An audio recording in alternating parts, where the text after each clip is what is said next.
Am I the asshole for interrupting my ex-husband's birthday and taking my daughter home because she was there without my consent? Me, female 35, and my ex-husband, male 37, got separated 1 year ago. We share custody of our 15-year-old daughter. My ex-husband has her for certain days, and his birthday didn't fall on one of these days. In fact, it fell on one of the days that my daughter was supposed to be with me. He called me so that we could discuss letting him have my daughter on the day of his birthday, but I told him no because that's not his day to have her. He had the nerve to get my daughter involved, and she said that she really wants to go, but I said no because I have my reasons.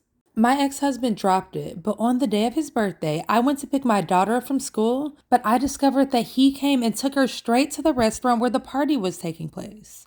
I was fuming. I called him, but he didn't pick up. Then I called my daughter, and she said that she was with him. I used the location feature on her phone to track her and got the address. I showed up and interrupted the party. My ex-husband started arguing with me, but I told him that he had no consent to have my daughter with him that day. He said that my daughter wanted to be there for his birthday. My former mother-in-law tried to speak to me, and I told her to stay out of it. Then I told my daughter to grab her stuff because we were leaving.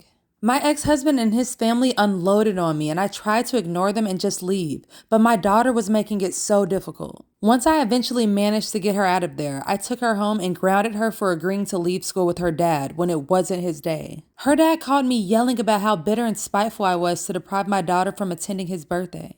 I told him it's basic respect and boundaries, but he claimed that it was just me being spiteful and deliberately hurtful towards him, and I didn't even care how it was going to affect my daughter. I hung up, but more of his family members started blasting me on social media. They were saying that I showed up and made a scene at the restaurant. Some of them went as far as calling me unstable.